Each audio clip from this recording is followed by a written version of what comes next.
아멘. 오늘날 우리는 예상치 못한 상황에 직면해 절망하거나 낙심할 때가 많습니다.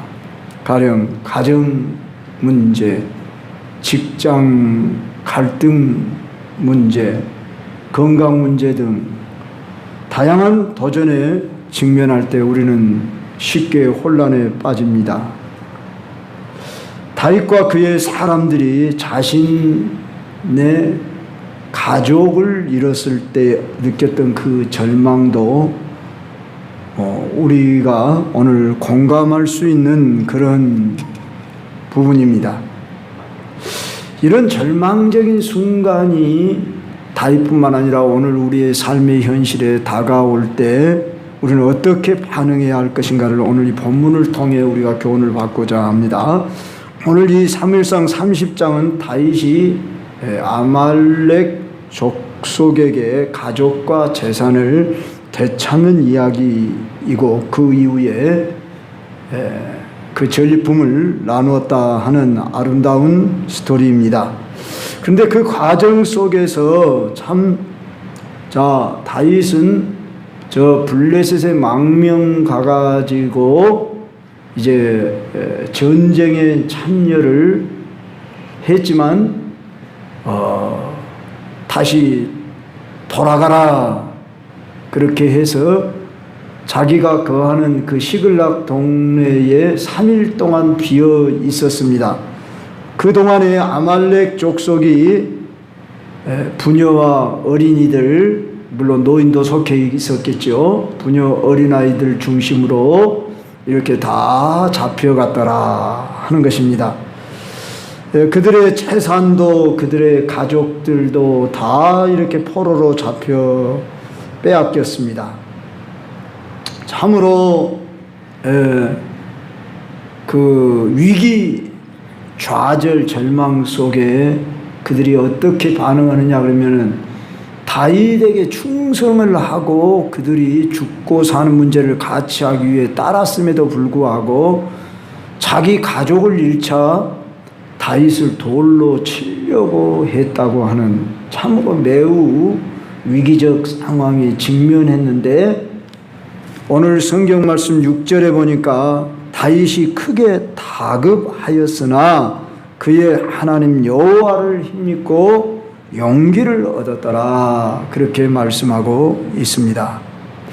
이 6절 말씀 딱 한 절 반절밖에 안 되는 내용에 그의 하나님 여호와를 힘입고 용기를 얻었다 이 말씀만이 나오고 있는데 그런 위기 속에서 다윗이 하나님으로 인하여 용기를 얻었다고 하는 이 내용을 통해서 우리는 다윗이 어떻게 이런 과정 속에서 위기를 극복하고 승리하게 됐는가 그 과정을 세 가지 큰 단락으로 나눠 이해를 해봅시다. 그 첫째는 다윗이 매우 큰 위기와 절망에 빠지게 되었습니다. 물론 다윗과 함께한 600명 그 군사들 그들이 자기 가족을 다 잃고 재산을 다 잃게 되자 다윗을 원망하며 돌로 치려고까지 했다.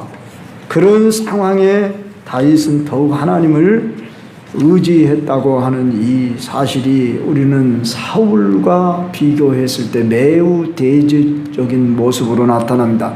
사울은 자기가 위기를 당하게 되자 자기가 금했던 신접한 여인을 찾아갔지요. 그래서 그 결과 그는 절망적 예언을 듣게 되었습니다. 너 죽게 될 것이다. 그렇게 예언을 받았지요. 반대로 다윗은 하나님을 찾아갔더니 희망의 약속을 받게 되는 것을 우리가 오늘 7절 이하에 볼 수 있습니다.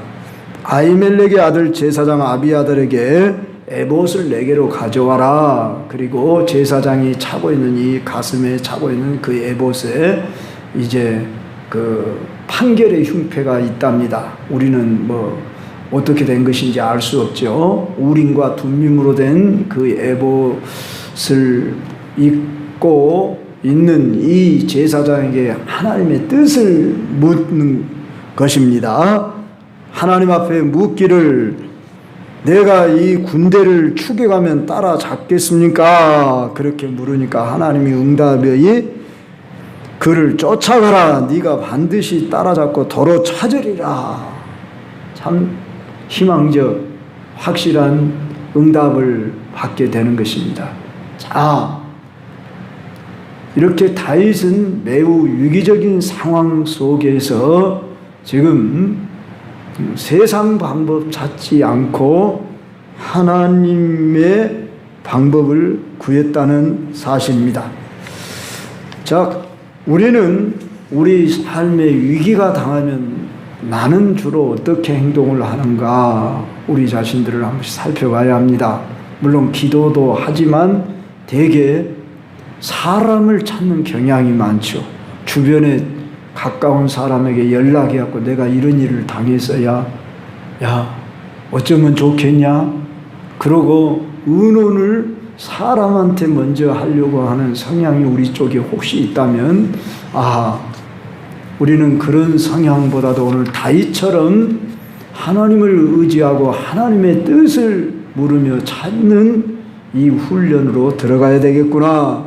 이걸 오늘 배워야 할 것입니다. 다윗이 직면한 이러한 위기적 상황은 우리의 삶에도 여전히 크고 작게 나타납니다. 자녀 문제, 건강 문제, 직장 문제, 여러 문제들로 우리에게 다가옵니다. 다윗은 어떻게 했다가요? 여호와 그의 하나님을 힘입고 용기를 얻었다. 6절에 그렇게 그가 기도를 하고서 하나님을 의지하면서 이렇게 물었더니 하나님이 응답이 왔더라 하는 것입니다. 자, 우리는 때로 기도를 해도 응답이 안 올 수도 있습니다. 그렇지만 끝까지 우리는 인내하며 기도하고 동역자들을 구해야 합니다. 가까이 있는 아내나 남편이나 또 구역 식구나 더 나아가서 또 목회자인 저에게 여러분의 주위에 참 신실한 친구들이 있다면 믿음의 동역자들이 있다면 그들과 함께 여러분이 기도로 나아가야 한다는 거예요. 먼저는 내 자신이 문제를 내놓고 하나님 앞에 구하고 찾아야 한다는 사실을 우리는 여기서 분명히 배울 수 있습니다. 그래서 다윗은 하나님의 응답을 듣고 그가 이제 그들을 쫓아갔습니다. 그런데 여기서 세 번째로 우리가 살펴볼 수 있는 것은 전리품을 그러니까 쫓아가서 그 식구들의 모든 생명뿐만 아니라 재산도 도로 찾아온 이야기가 9절 이하에 나오는데 그와 함께 한 600명이 갔는데 부솔신에 이르렀을 때에 너무 피곤해서 도저히 전쟁에 나아갈 수가 없는 200명을 거기 머물게 합니다. 이미 저 블레셋 군대에 가서도 싸움에 함께 했고 지금 3일 길을 이 시글락을 다시 찾아왔고 또 부솔 시내까지 쫓아가는 오늘처럼 차편도 없는 그 시대 아니겠습니까? 걸어서 그렇게 수일 동안을 참 쫓아가고 또 그 뒤를 추격해서 지금 나아간다는 것이 쉽지 않은 일이지 않겠습니까? 그랬을 때 200명을 머물게 하고 400명만 거느리고 쫓아갔습니다. 그런데 가는 도중에 애굽 사람 소년 하나를 만나게 되었습니다. 그에게 무화과 나무로 열매를 주고 건포도 2송이를 주고 그러면서 이제 그에게 너는 누구냐? 그러니까 나는 애굽 사람이요 아말렉의 종입니다. 내가 병이 들어 나를 버리고 갔습니다. 그들이 어디 있느냐? 그러면 나를 살려주신다면 내가 다 아르켜 드리랍니다. 그래 너를 살려주겠다. 그래서 그 소년을 통해서 이제 그들이 이렇게 진영을 치고 있는 그곳을 찾게 돼서 이제 그들을 쳐부수기 시작했는데 새벽부터 그 다음날 해질 때까지 쳐부숴서 하나도 손상 없이 그 잃었던 가족 재산을 다 찾아 돌아왔더라 하는, 자, 거기서 끝난 게 아니라 그들을 다 재산을 탈취해서 또한 그들에게 있는 많은 육축들 재산까지 이제 빼앗아 가지고 오니까 오늘 여기 성경에 보면은 뭐라고 말씀하냐면은 악한 자와 불량한 자들이, 그러니까 400명 그 군사들 중에서 악한 자와 불량한 자라 그렇게 표현을 했습니다. 이들도 목숨을 걸고 전쟁터에 나간 자들이었지만은 전쟁에 함께 참석하지 않은 그 200명 그 사람들 가족들은 돌려주되 그들에게 소속된 재산이나 탈취물은 우리가 나눠주지 맙시다. 우리는 목숨을 내놓고 이렇게 고생을 했는데 그들은 우리와 함께 전쟁에 나가지 않았으니까 우리는 그들에게 전리품을 나눌 수 없습니다. 이렇게 강경하게 나왔지만은 다윗이 뭐라고 말합니까? 이 전쟁의 승리는 하나님의 승리다. 하나님의 은혜로 말미암아 우리가 승리한 거 아니냐. 그렇기 때문에 우리가 전리품을 공평하게 나눠야 한다. 그리고 이것을 하나의 규례로 삼고 이제 전쟁터에 나가면, 앞으로도 전쟁에 나가면 전쟁에 나간 사람만 전리품을 얻는 것이 아니라 안 나간 사람들도 동일하게 전리품을 나눌 수 있도록 규례를 세우는 그런 전례를 삼고 그 다음에 자기 친구 장로들에게, 저 유다에 있는 여러 장로들에게 그 전리품을 나누었더라 하는 일은 아주 해피 스토리로 끝나는 이야기입니다. 오늘 여기서 우리가 얻어야 할 교훈 한번 생각해 봅시다.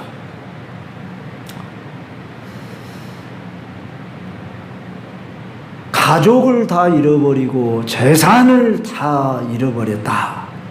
앞이 얼마나 막막하겠습니까?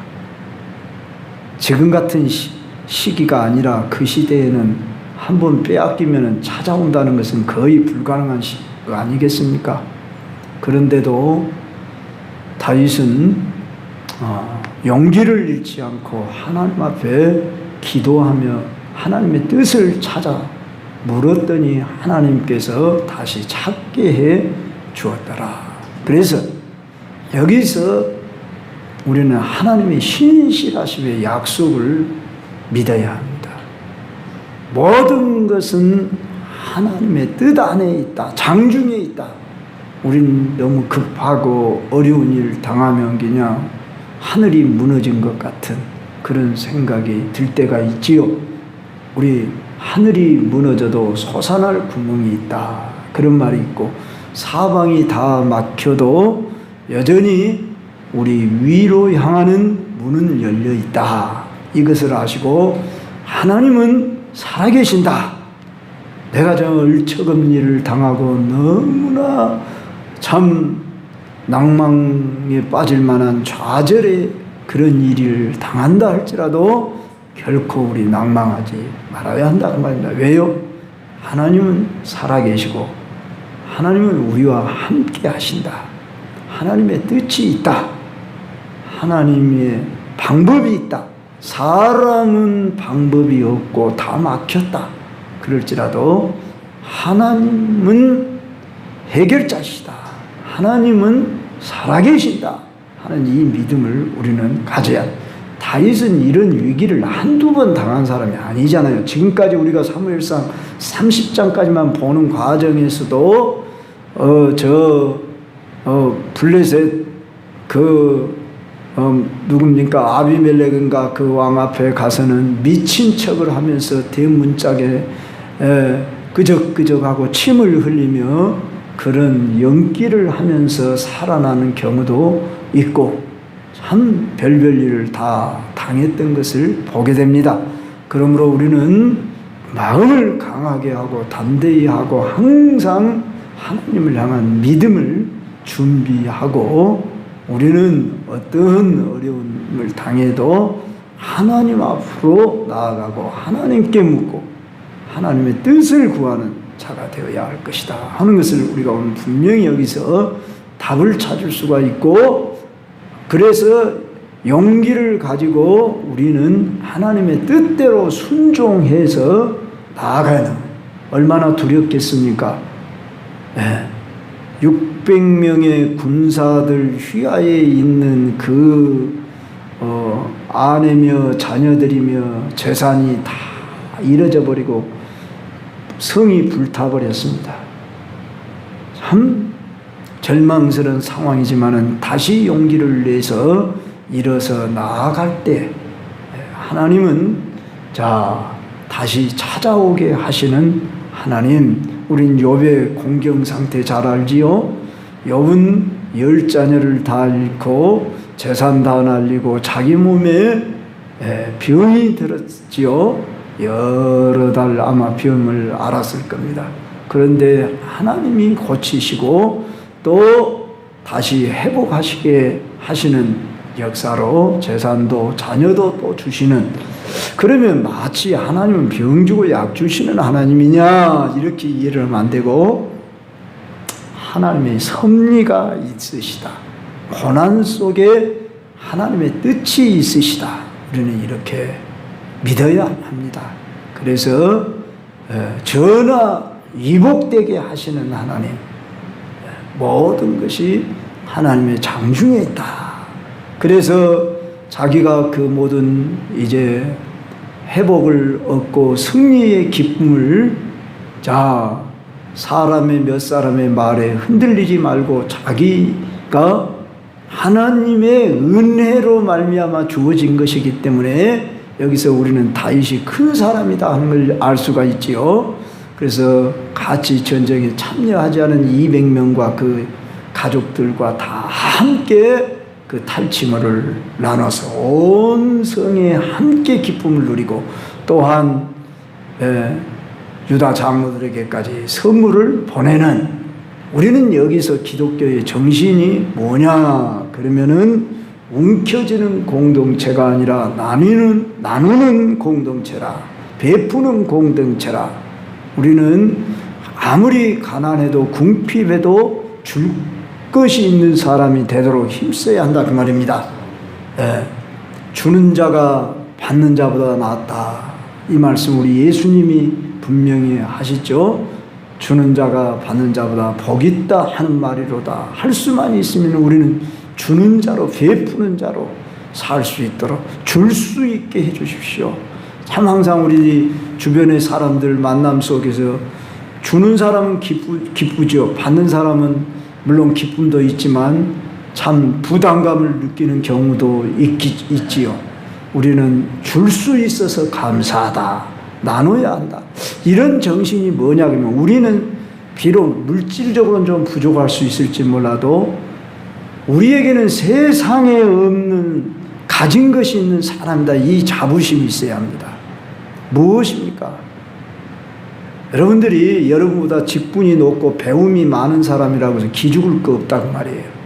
저는 이걸 꼭 여러분에게 부탁드리고 싶어요. 그래서 아이고 저 사람은 교수님인데, 저 사람은 뭐 의사인데, 저 사람은 뭔 대단한 그 무슨 행정직에 높은 위치에 있는 사람인데 내가 뭐 저 사람에게 뭔가 가르침을 받아야지. 가르침을 우리는 겸손히 받을 건 받되, 그래도 우리는 할 말이 있어야 한다고 말입니다. 저들에게 진정으로 필요한 것은 복음입니다. 복음. 나만이 아람 군대의 군대 장관으로 요새 같으면 별을 4개, 5개 단 사람이에요. 그런데 그 몸에 문둥병이 들었어요. 그랬을 때 그 계급장의 그 지위가 무슨 소용이 있겠습니까? 그때에 유대에서 잡혀온 계집 여종이 우리나라에 가면 엘리사라고 하는 선지자가 있는데 그분한테 가면은 나을 수 있는데요?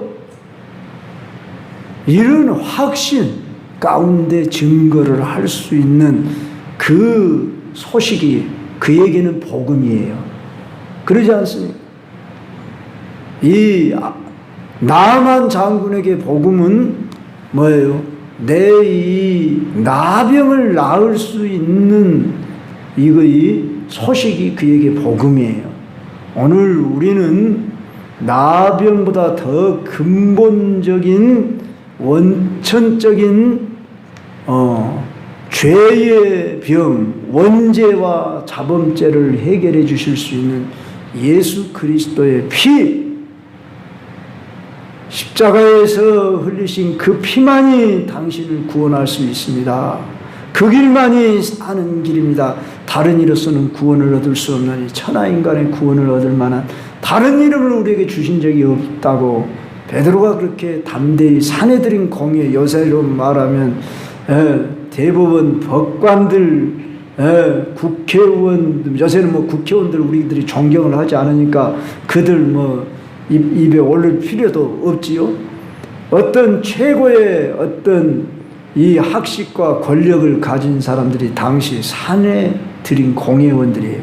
근데 그들 앞에 베드로가 담대히 설교할 수 있었다. 어부 출신이. 성도 여러분, 저와 여러분이 먼저 전도를 하려면 담대함이 있어야 돼요. 확신과 담대함. 내가 믿는 예수 당신도 믿어보시오. 할 수 있도록. 그러니까 내가 확신이 없으면 다른 사람에게 전도를 못하는 거예요. 입에 내가 예수 믿으세요. 이 말이 안 나온다고요. 그래서 내가 오직 예수만이 길이요. 이 복음을 전할 수 있도록 우리는 줄 것이 있는 사람이다. 이것이 확신이 있어야 돼요. 자, 다윗은 쫓기는 중에 있어요, 지금. 그러는 중에도 승리하게 하시면서 자기 가족들을 구원할 뿐만 아니라 자기를 따르는 무리와 함께 지금 전리품을 얻은 사람. 바로 이 다윗은 그것을 함께 나눴더라. 우리는 함께 나누며 베풀며 살아가리라. 꼭 우리가 물질만을 말하지 말고 더 근본적인 것이 물질을 포함한 우리는 예수 그리스도의 복음, 사랑 이걸 전하는 일을 영적 부담감을 가지고 나는 당신에게 전하지 않으면 안 된다고 하는 이 당위성을 가지고 있어야 돼요. 얼마나 우리가 그런 마음을 가지고 있습니까? 우리 한국 교회 교인들이 다 이 마음 가지면 우리 한국 복음화 진즉이 일어났을 겁니다. 참 하나님 마음이 참 안타까우실 것 같아요. 좀 내 마음과 같은 마음을 가진 성도들이 된다면 이 지구상에 그런 성도들이 얼마나 되냐. 그들을 통해서 지금 이 복음화를 이루어야만이 예수님이 이 땅에 재림을 하시는데 천국이 완성이 되는데 언제 그 일이 이루어질 거냐. 이 천국 복음이 모든 사람에게 택한 사람 모두에게 전파될 때까지 우리는 그래서 항상 잊지 말아야 할 것은 나는 줄 것이 있는 사람이다. 할렐루야. 일명 사랑의 빚진 자들이에요. 우리는 예수 그리스도의 사랑에 나는 빚을 졌다. 이 빚을 나는 갚아야 책임이 있는 사람이다. 내가 부득불을 할림이다. 바울이 그렇게 말했잖아요. 네. 오늘 다윗은 참 하나님의 은혜 때문에 이런 승리가 왔기 때문에 이 은혜의 승리를 나 혼자 우리끼리만이 아니라 저 유다 장로들에게까지 다 전리품을 나누고 함께 기뻐했더라 하는 이 스토리를 통해서 오늘 우리가 어떠한 위기 상황 속에도 절망하지 않으리라. 주만 바라보리라. 주의 뜻대로 순종하리라. 그리고 함께 나누리라. 이 믿음으로 살아가시